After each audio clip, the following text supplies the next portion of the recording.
Hi, I'm Lily. Right now, I live in a small guest house attached to my in-laws' home, while my husband, Jake, stays in the main house with his parents. This guest house was originally built by Jake's grandfather as a personal retreat, but I worked hard to turn it into a livable space. It's about the size of a regular room. For the first 4 years of our marriage, Jake and I lived in an apartment, but then his parents, who are very attached to him, suddenly asked him to move back home. They were emotional, hugging him and even crying, which made him feel guilty. Wanting to make them happy, Jake agreed to return. I was caught off guard and overwhelmed by how strongly they reacted.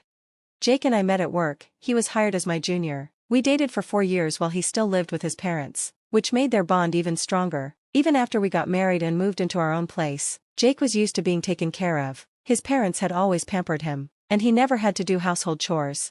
When I asked him to help out at home, he hesitated and admitted he'd never really done any chores before. I had hoped we would share responsibilities equally, but Jake never saw it that way. Whenever I tried to involve him, he would pretend to be interested for a short time, then give up and say, "This isn't for me, Lily, you're better at it, you should just do it." Both of us had full-time jobs, but since I held a higher position, I felt it was only fair that we divide the household work. But every time I asked Jake to help, I ended up feeling more exhausted than if I had just done it myself. Eventually, I gave up and took care of everything alone.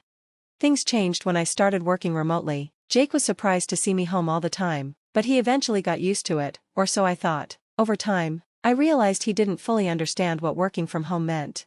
A few years later, his parents suddenly visited our apartment and told us they wanted to live closer to him. Their reunion was so emotional that I felt left out. In the end, since Jake wanted to be near his parents, we moved into their house. Throughout our relationship, Jake always chose to live near his parents, whether it was picking an apartment or a job. Since I worked remotely, location didn't matter as much to me, but his choices often forced us to move and even change jobs. When we moved into Jake's parents' house, his mother welcomed us warmly. She smiled and said, "Thank you for taking care of Jake all this time. From now on, I will take care of him. Lily, you handle everything else." At first, I thought this meant I wouldn't have to do chores for Jake anymore, but I quickly realized what she actually meant. She took care of only Jake, making his favorite meals, washing and ironing just his clothes, keeping his shoes clean, and buying him personal items. Meanwhile, I was expected to handle everything else: cooking, laundry, and cleaning the whole house, including for his parents. Even though I had a full-time job, I suddenly had even more responsibilities than before. While Jake and his parents seemed happy with this arrangement, I felt overwhelmed and exhausted. One day, while I was cleaning, my father-in-law approached me hesitantly. He looked uncomfortable as he said, "Lily, I need to ask for a favor. Could you help out with some money?" Confused, I asked what he meant. He explained that he found it difficult to ask Jake to contribute financially. "Jake works hard," he said, "so I don't want to pressure him about money." This frustrated me even more. Back when Jake and I lived on our own, we had split the rent and expenses, but whenever we went shopping, he often convinced me to pay for things he wanted: expensive food, alcohol, clothes, and accessories. If I refused, he would act like a child, calling me stingy. Even though we argued about money sometimes, I had at least enjoyed some personal space before, but that changed when we moved in with his parents. Unlike Jake, his mother constantly interfered with my daily life. She didn't respect my work-from-home schedule and often insisted I finish house chores before working. Sometimes, she would even walk into my room and pull on my sleeve to get my attention, making it impossible to focus. Frustrated, I talked to Jake about it, half expecting him to take his mother's side. To my surprise, he listened and promised to talk to her. I hoped he would help set some boundaries, but his solution wasn't what I expected. He suggested I move into the annex, a small separate building on their property. Instead of fixing the issue, he was creating more distance between us.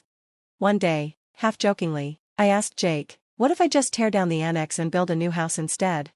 To my surprise, he shrugged and said, "Sure, go ahead, you can tear it down and build whatever you want." His casual response made me think, maybe I had more control over this situation than I realized. I wasted no time making the annex my own. I cleaned, repainted the walls, and renovated the space to fit my taste. But as I worked, I noticed something. Jake never once came to check on my progress. It became clear that he had no plans to live there with me. That realization hit me hard. In this family, I was the outsider. There were times when I'd come home to find that Jake and his parents had gone out to a barbecue restaurant without even telling me. Other times, I'd miss family meals because of work, only to realize later that they hadn't bothered to save me a plate. It was obvious that these outings, planned by Jake's mother, were meant to exclude me. Maybe she was hoping I'd leave Jake altogether. But if she thought pushing me away would break me, she was wrong. Since Jake had given me full control over the annex, I threw myself into making it a space I truly loved. I took on DIY projects, built shelves, and decorated every corner to my liking, and after I moved in, neither Jake nor his parents ever stepped foot in the annex. They knew I was fixing it up, yet they showed no interest, making it clear they didn't consider me part of their family anymore. At first, I felt hurt, but soon, I realized something. Living in the annex gave me freedom. Without Jake's mother constantly interfering, I felt like I was living alone, and it was refreshing. To make sure I kept my space private, I installed new locks and upgraded security, ensuring that no one, not even Jake or his parents, could enter without my permission. The more I settled into my new space, the more I began to see this separation as a blessing rather than a punishment. But it seemed like Jake's mother had already sensed my growing independence and wasn't about to let me enjoy my peace. Her attempts to get rid of me started small, leaving trash in front of my annex instead of taking it to the collection site, hosting backyard barbecues without inviting me but making sure the smell of grilled meat filled the air. I could see what she was doing, but instead of getting upset, I found it amusing. Did she really think these petty moves would make me run away? Then one day, she called me to the main house, saying she had some leftover food for me.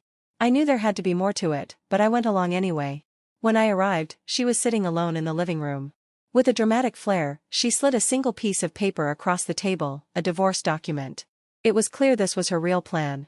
She knew Jake would go along with whatever she said, so all she needed was for me to sign. Once I did, the divorce would be finalized with a simple submission to the city office. With a smug expression, she said, "Isn't it about time you gave up? There's no reason for you and Jake to stay married. Get out, you freeloading, unemployed woman." I blinked at her in surprise, then grinned. "Thank you so much," I said excitedly, snatching up the paper. "I'm heading to the city office right now." She clearly hadn't expected that response. Her smug look vanished, replaced by shock as I practically skipped out the door. After submitting the divorce papers, I wasted no time packing up my things. Out of courtesy, I returned to the main house to inform Jake's mother that everything was finalized. I told her she was free to do whatever she wanted with the annex, demolish it or keep it, I didn't care. My cheerful attitude seemed to throw her off, but she still managed to look satisfied that I was leaving.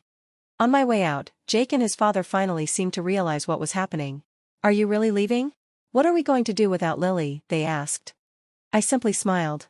"Thanks for letting me use the annex, but there's no reason for me to stay now.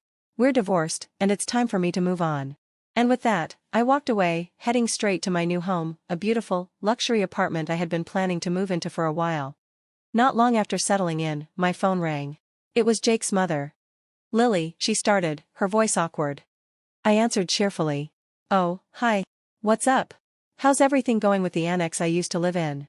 She ignored my question and got straight to the point. She wanted to talk about money. Specifically, she brought up something Jake had told her, that I had been giving his father $5,000 a month. I confirmed it was true. Then, just to rub it in, I casually added, "Contrary to what you thought, I've always had a job. I'm not the unemployed freeloader you assumed I was." There was silence on the other end. Clearly, this was not the conversation she had expected. And honestly, that made it even more satisfying. I set the record straight without hesitation. Not only had I moved on from my previous job, but I was now the president of a new company. I explained that we were pioneering a remote work system, positioning ourselves at the forefront of modern work environments. Her reaction was a mix of disbelief and confusion, and I sighed. It became clear that Jake had no idea about my professional success either. This only highlighted how distant we had become, not just physically, but in how we perceived each other. Since moving in with his parents, he had never fully embraced his role as a husband. Then, she asked about my earnings, her curiosity barely disguised. I casually mentioned that my income was around $3 million. It was an exaggeration, of course, a simplification to avoid explaining the complexities of my actual finances. She immediately latched onto that number, shifting the conversation. "With that much money, could you lend us some? Your father-in-law was laid off, and he kept it hidden. We've been managing somehow with the $5,000 you've been giving us." Neither Jake nor I had known about his father's job loss. Suddenly, a past conversation with my father-in-law made sense. He had once mentioned how humiliating it was to ask his own son for money. Now, I realized his words had been a carefully placed trap, meant to guilt me into offering financial support. He had likely assumed that my success meant I had endless money to spare. It was a calculated move, one that painted a clearer picture of the financial dynamics within Jake's family. At our former company, they had subtly manipulated me into giving them $5,000 a month under the guise of shared expenses. At the time, I didn't mind too much, it allowed me to live peacefully in the quiet annex. But now, I was divorced from Jake. I had no ties to his family anymore. When I pointed this out, my mother-in-law's voice took on an urgent edge. That's not true. To me and Jake, you're still family. Please come back to us.